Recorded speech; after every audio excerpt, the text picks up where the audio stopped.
Eu nunca fui de acreditar em maldições, nem em objetos que carregam algum tipo de energia negativa.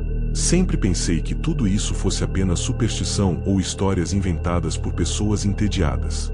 Até aquele dia, quando eu comprei uma caixa de madeira antiga em uma feira de antiguidades, minha visão do mundo mudou completamente. A caixa não era grande, algo em torno de 30 centímetros de largura por 20 de altura. Parecia uma caixa comum de madeira escura, com algumas marcas de tempo e rachaduras que denunciavam sua idade. Não havia nada escrito nela, nem símbolos visíveis, apenas um fecho enferrujado que rangia quando eu o abria. O vendedor, um homem idoso com um olhar cansado, me garantiu que não tinha nada de especial, mas havia algo no jeito como ele dizia isso que me deixou desconfortável. Eu insisti, paguei pouco mais do que deveria, e levei a caixa para casa, achando que talvez pudesse usá-la para guardar alguns objetos antigos que eu colecionava. No começo, nada aconteceu. A caixa ficou no meu quarto, sobre uma estante, e eu quase a ignorei por dias. Mas foi na segunda noite, quando acordei por volta das 2 da manhã, que percebi o primeiro sinal. Senti um peso estranho no ar, uma sensação como se alguém estivesse observando cada movimento meu. Olhei para a caixa, e pela primeira vez notei algo que não tinha percebido antes. Pequenas marcas, quase imperceptíveis, que pareciam arranhões profundos na madeira, formando uma espécie de padrão que não conseguia identificar. No início, achei que minha mente estivesse pregando peças. Coloquei a caixa de volta na estante e tentei dormir, mas não consegui. Durante a noite, ouvi o que parecia ser um sussurro. Não palavras, apenas um som baixo e contínuo, que parecia vir de dentro da caixa. Congelado, fiquei parado na cama, esperando que o som desaparecesse, mas ele continuou até o amanhecer. No dia seguinte, tentei encontrar explicações lógicas, o piso rangendo, vento passando pela janela, algum barulho da rua. Nada se encaixava. As noites seguintes foram ainda piores. Cada vez que eu me aproximava da caixa, sentia um frio intenso subir pela minha espinha, como se a madeira exalasse uma presença que queria me impedir de tocá-la. Objetos que eu deixava próximos começavam a se mover. Pequenas coisas como canetas ou papéis caíam no chão sem explicação. Uma noite, acordei com o quarto completamente virado, como se alguém tivesse revirado tudo enquanto eu dormia. O que mais me aterrorizava era que a caixa permanecia intacta, como se tivesse energia própria, intocável. Um dia, decidi abrir a caixa novamente, tentando confrontar meu medo.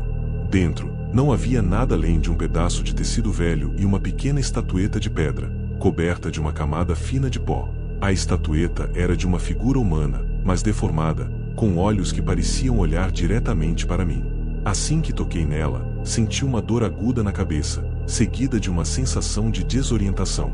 Quando recuperei o equilíbrio, ouvi risadas baixas, vindas de algum lugar no quarto. Olhei ao redor, mas não havia ninguém. Tentei me livrar da caixa. A primeira tentativa foi jogá-la no lixo, mas na manhã seguinte, ela estava de volta na minha estante, exatamente na mesma posição. A segunda tentativa foi enterrá-la no quintal, mas ao amanhecer, estava novamente na estante. Foi quando percebi que não era apenas um objeto antigo, havia algo preso à caixa, algo que não queria me deixar ir. Cada movimento que eu fazia, cada tentativa de me afastar, parecia fortalecê-la. O terror se intensificou quando comecei a ter pesadelos que se misturavam com a realidade. Sonhos em que a estatueta se movia sozinha, olhando-me com aquele olhar deformado, sempre sorrindo, sempre seguindo meus passos. E quando eu acordava, pequenas marcas apareciam pelo meu quarto, arranhões profundos nas paredes, em padrões que se assemelhavam às marcas da caixa. O que começou como medo tornou-se paranoia. Eu não conseguia mais me afastar da caixa sem sentir dores, sem ouvir sussurros ou risadas. O ponto de ruptura veio numa noite de tempestade. Relâmpagos iluminavam meu quarto e a caixa parecia brilhar com uma luz própria, como se estivesse absorvendo a energia ao redor. A estatueta estava de pé sobre o tecido, o que eu tinha certeza de que era impossível.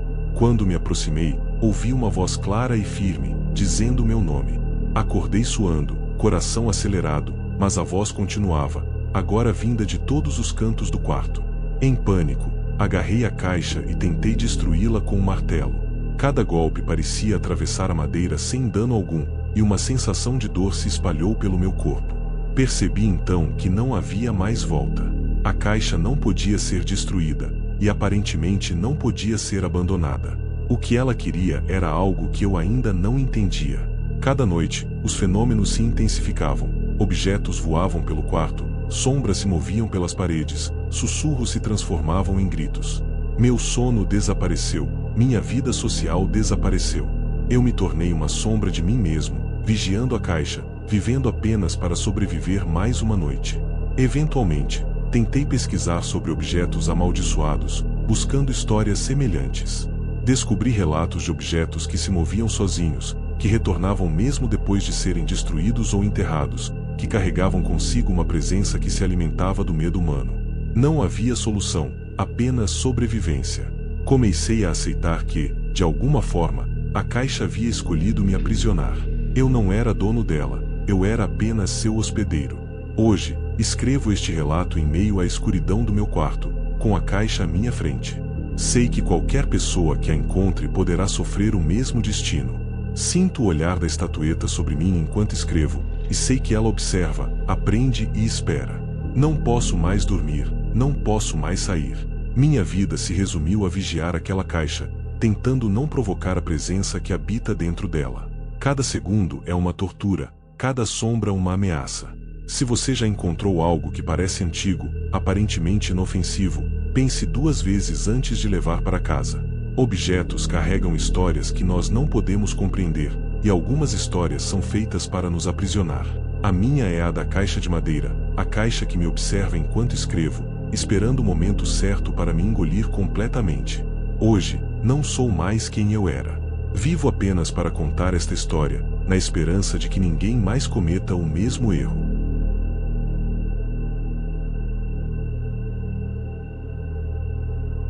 Nunca fui alguém que acreditava em maldições ou objetos amaldiçoados. Sempre considerei esse tipo de coisa um exagero, histórias criadas para assustar crianças ou dar audiência a programas de televisão. Mas depois do que aconteceu comigo e com a minha família, já não tenho tanta certeza. Na verdade, desde aquela noite, eu me pergunto todos os dias se não trouxe para dentro de casa algo que deveria ter permanecido enterrado no passado. A história começou quando meu avô faleceu. Ele sempre foi um homem reservado, extremamente meticuloso com suas coisas, principalmente com sua coleção de antiguidades. No inventário, poucas peças realmente tinham valor, mas havia uma que chamou minha atenção: um relógio de mesa, de madeira escura, ornamentado com pequenos detalhes em bronze que já estavam meio gastos pelo tempo. O ponteiro dos segundos fazia um tic-tac seco, quase agressivo, que se destacava no silêncio. Minha avó nunca gostou daquele relógio. Ela chegou a dizer, em voz baixa, durante o velório, que ele devia ter sido jogado fora anos atrás. Eu achei que fosse apenas uma antipatia por um objeto antigo, talvez ligado a alguma lembrança ruim. Mas quando fui buscar as coisas do meu avô, ela insistiu de forma quase desesperada para que eu deixasse o relógio lá. Disse que trazia desgraça.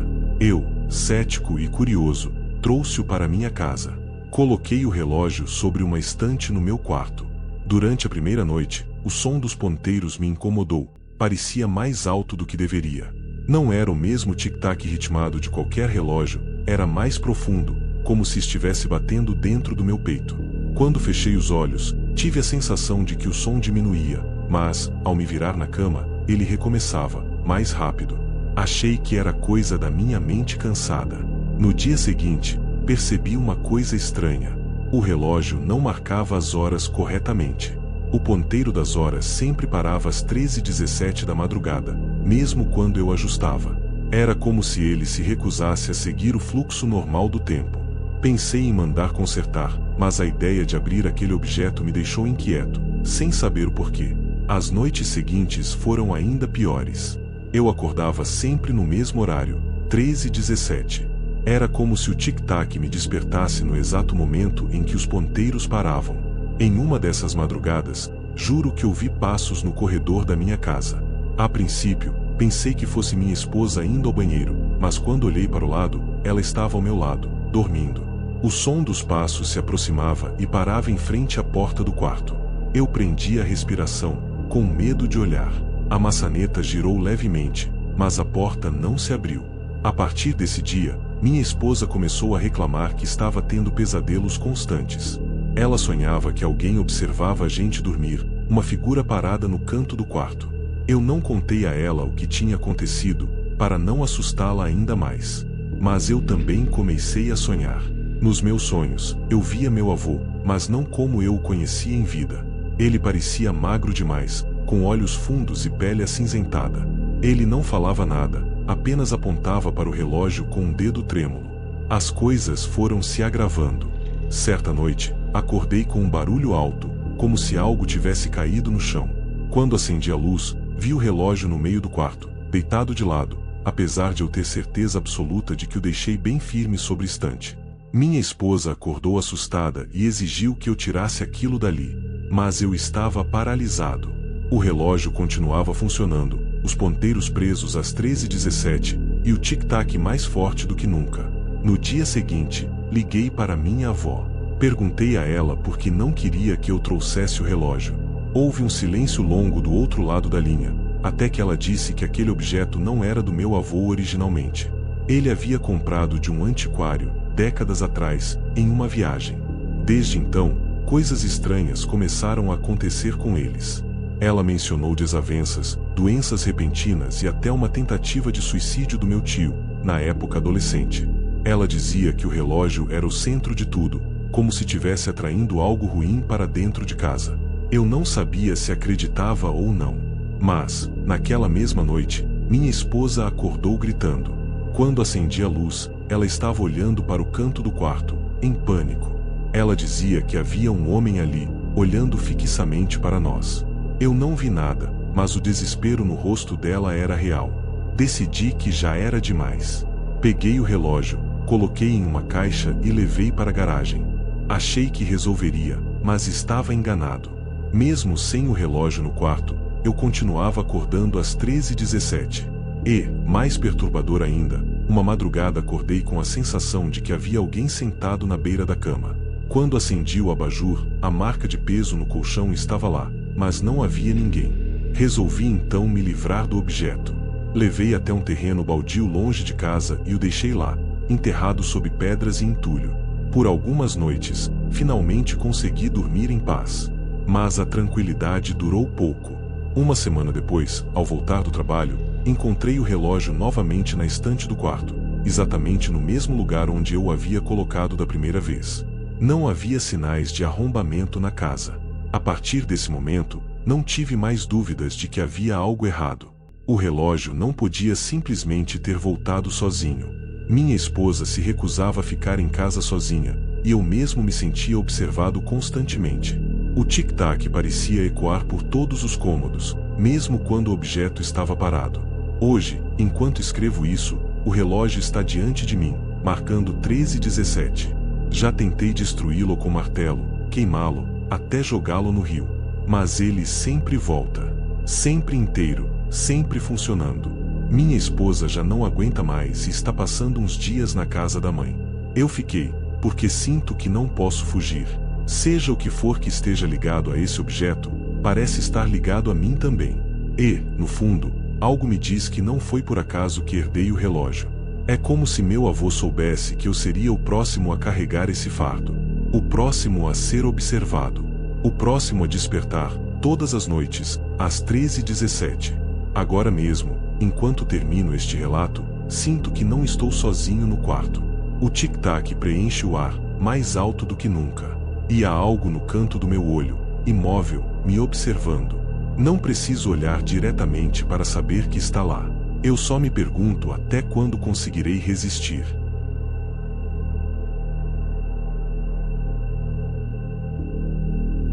Eu nunca pensei que uma simples cadeira pudesse ser perigosa. Sempre trabalhei com antiguidades, restaurando móveis e objetos esquecidos, e nunca me deparei com algo que realmente me apavorasse. Até que recebi uma encomenda estranha: restaurar uma cadeira de madeira extremamente antiga, encontrada em um casarão abandonado. A madeira estava escura, manchada pelo tempo, com detalhes esculpidos em formas que pareciam distorcidas, quase humanas. Assim que a vi, senti uma pontada de desconforto, mas tentei ignorar. Levei a cadeira para meu ateliê e comecei a trabalhar nela. Durante o dia, nada parecia fora do comum, mas à medida que a noite caía, percebia uma estranha sensação de presença. Quando olhava para a cadeira, sentia como se estivesse sendo observado, mas não de forma literal, apenas uma sensação gelada que subia pela espinha, inquietante e constante. A primeira noite passou sem incidentes graves, mas eu comecei a ouvir sons sutis, como rangidos e estalos, que não podiam ser explicados pelo ambiente ou pelo próprio piso. O que mais me perturbava era o sentimento de que a cadeira não estava apenas ali, mas que respirava junto comigo, acompanhando cada movimento meu. Um arrepio percorreu meu corpo, mas eu ainda tentava racionalizar, atribuindo sons e sensações ao cansaço ou à minha imaginação. Na segunda noite, as coisas começaram a se intensificar. A cadeira parecia se mover levemente, não para longe de seu lugar, mas apenas o suficiente para alterar a posição do assento ou o ângulo do encosto. No começo, achei que fossem pequenos ajustes da madeira, mas em algumas ocasiões notei que objetos próximos da cadeira haviam caído, sem que eu os tivesse tocado. A sensação de ser observado se tornou mais concreta. Cada vez que eu me aproximava da cadeira, sentia um peso invisível sobre meus ombros, como se estivesse sendo empurrado sem que ninguém estivesse lá. O terror real começou na terceira noite. Acordei com um barulho surdo vindo do ateliê e, ao acender a luz, vi que a cadeira havia se virado sozinha, posicionada de frente para mim, mesmo estando longe de qualquer corrente de ar ou inclinação do piso. Uma sensação de pavor profundo me tomou, como se a cadeira estivesse viva e prestes a atacar. Senti meu coração disparar, e mesmo tentando me aproximar, meus pés pareciam grudados ao chão, incapazes de dar um passo. À medida que os dias passavam, a cadeira começou a manifestar sua presença de maneiras mais agressivas. Cada noite era marcada por arranhões no piso, estalos de madeira e, às vezes, pequenos objetos sendo arremessados sem explicação. Às vezes, quando eu olhava para o encosto, parecia que havia alguém sentado, uma forma escura, indistinta, que desaparecia quando eu piscava. A sensação de que eu não estava sozinho tornou-se insuportável. Uma noite, acordei com um som de passos no meu ateliê, embora estivesse sozinho. Tentei ignorar, mas os passos se aproximaram da cadeira, e senti a madeira vibrar sob uma pressão que eu não podia explicar. Um frio intenso tomou conta de meu corpo, e a sensação de ser observado atingiu seu ápice. Quando tentei me aproximar da cadeira para examiná-la, senti uma força invisível me empurrando para trás, enquanto sussurros baixos, incompreensíveis, ecoavam pelo quarto. Os dias seguintes se tornaram insuportáveis. A cadeira parecia antecipar meus movimentos, como se fosse consciente de cada ação minha. Eu sentia o peso dela em minha mente, mesmo quando estava em outro cômodo. Meus reflexos começaram a se distorcer, e minha percepção do tempo ficou comprometida. Às vezes, parecia que horas se passavam em segundos, e segundos se estendiam por horas, sempre com a presença da cadeira ao meu redor, sempre me observando. Tentei me livrar do objeto. Joguei-a na rua, levei-a a um ferro velho, até tentei enterrá-la em um terreno abandonado. Mas, de alguma forma, cada manhã a encontrava no ateliê, exatamente na mesma posição, como se tivesse retornado por vontade própria. Foi quando percebi que não se tratava de um objeto comum. A cadeira era um predador silencioso, que se alimentava de medo e isolamento. Cada tentativa de fuga apenas reforçava sua força. As semanas seguintes transformaram minha vida em um pesadelo contínuo. A cadeira começou a afetar minha mente, tornando impossível diferenciar sonho de realidade. Eu via formas se contorcendo em seu encosto, ou sentia mãos invisíveis tocando meus ombros. Até meus pensamentos eram corrompidos. Cada lembrança feliz era substituída por imagens de terror. Cada momento de paz se tornava uma experiência angustiante. Certa noite, ao tentar escrever sobre os eventos, percebi algo ainda mais perturbador. A cadeira começava a refletir meus pensamentos antes que eu os tivesse completamente formados. Cada ideia, cada sensação, cada medo era amplificado e projetado em forma de imagens e movimentos ao redor do objeto. Senti que estava sendo estudado, testado, e que minha sanidade se deteriorava lentamente sob sua vigilância constante. Hoje, minha vida se resume a vigiar a cadeira. Não consigo dormir, não consigo me afastar, e qualquer tentativa de distração é frustrada pela presença inescapável do objeto. Cada respiração minha, cada movimento, cada pensamento é monitorado e distorcido por ela. O medo tornou-se permanente, enraizado em cada célula do meu corpo, porque a cadeira não apenas observa, ela consome, manipula e domina. E o meu verdadeiro horror não está apenas no físico. Está em saber que cada pensamento, cada gesto, cada suspiro é registrado, amplificado e devolvido de forma torturante.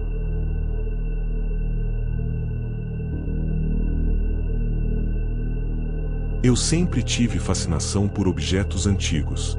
Aquela sensação de segurar algo que já passou pelas mãos de tantas pessoas, que testemunhou épocas diferentes, sempre me causou um certo arrepio, mas nunca de medo, e sim de curiosidade. Eu acreditava que cada peça carregava histórias, ecos de quem já a possuíra. O que eu não sabia é que algumas histórias nunca deveriam ser herdadas. No ano passado, quando me mudei para uma casa antiga no interior de Minas, encontrei no sótão alguns móveis cobertos por lençóis grossos. A dona anterior havia falecido sem deixar herdeiros, e a imobiliária não se importou em remover nada. Entre armários carcomidos pelo tempo e baús cheirando a mofo, algo me chamou a atenção. Um espelho grande, de moldura dourada, toda trabalhada em detalhes que lembravam rostos distorcidos. Era pesado e sujo, mas tinha um brilho estranho no vidro, como se nunca tivesse realmente embaçado com o tempo. Arrastei aquele espelho para meu quarto e limpei-o com cuidado. Foi quando percebi algo curioso. Não importava quão claro estivesse no cômodo, o reflexo sempre parecia um pouco mais escuro, como se o quarto dentro do espelho fosse levemente diferente, mais sombrio. Dei de ombros, achando que fosse só efeito da idade do vidro. Na primeira noite após trazê-lo para o quarto, tive um sonho estranho.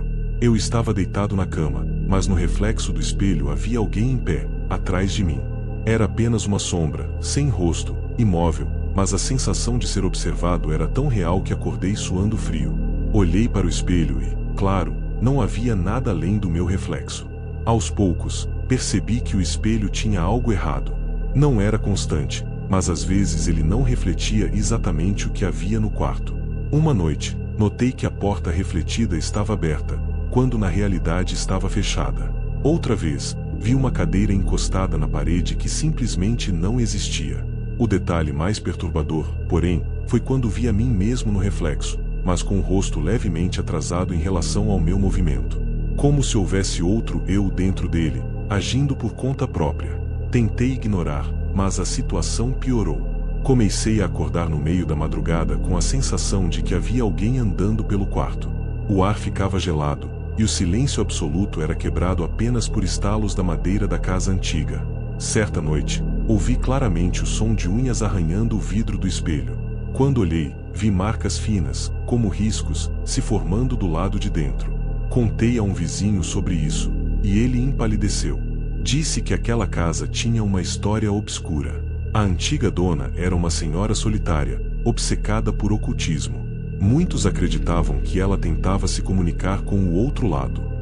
O espelho, segundo os rumores, era usado em rituais, como uma espécie de portal, e que, antes dela morrer, o quarto onde o espelho ficava havia sido trancado por anos. Mesmo com medo, decidi não me desfazer dele. Algo me prendia àquele objeto, uma mistura de curiosidade e, devo admitir, um certo fascínio doentio. Passei a cobrir o espelho à noite com um lençol, mas sempre que acordava, ele estava descoberto, refletindo o quarto mais escuro do que realmente era. Uma madrugada, acordei com um som baixo, como sussurros. Olhei em volta, não havia ninguém, mas no reflexo, vi 3 silhuetas em pé, alinhadas no canto do quarto. Todas imóveis, apenas me encarando. Meu corpo inteiro congelou. Fechei os olhos com força e, quando abri, não havia nada no quarto, mas no espelho as figuras ainda estavam lá. Pesquei, e elas sumiram. Foi a partir daí que perdi o controle da situação. O espelho começou a me mostrar coisas que ainda não tinham acontecido. Eu entrava no quarto e via meu reflexo sorrindo antes mesmo de eu sorrir. Uma vez, vi o reflexo da porta se abrindo, segundos antes de alguém bater de verdade. Era como se o espelho estivesse sempre alguns instantes à frente, como se soubesse mais do que eu. O ápice aconteceu numa noite em que acordei e me vi deitado na cama, através do espelho. Mas algo estava errado. No reflexo, meu corpo estava imóvel, pálido, os olhos abertos e fixos no teto. Enquanto eu me levantava, o eu do reflexo não se movia. Corri até o espelho, toquei o vidro e senti um frio insuportável. Foi quando vi meu reflexo piscar, mas eu não havia piscado. Naquele momento, tive a sensação horrível de que havia 2 de mim, um aqui e outro preso lá dentro. Desde então, não consigo mais confiar no que vejo. Às vezes, meu reflexo demora segundos para me acompanhar. Outras vezes, ele sorri sozinho. Já cheguei a ver alguém parado atrás de mim, dentro do espelho, mesmo estando sozinho em casa. Tentei retirar o espelho do quarto, mas ele é pesado demais. Chamei 2 amigos para me ajudar a levá-lo até a garagem. Dormi aliviado naquela noite, mas ao acordar, encontrei o espelho de volta ao quarto, encostado na parede, como se nunca tivesse saído dali. Meus amigos juraram que não foram eles. Agora, cada vez que passo em frente a ele, sinto que o reflexo está ficando mais independente. Tenho medo de um dia acordar e perceber que o eu do outro lado não está mais tentando me copiar, mas sim me substituir. E se isso já tiver acontecido, talvez quem esteja escrevendo isso agora não seja exatamente eu. Talvez seja apenas o reflexo, finalmente livre.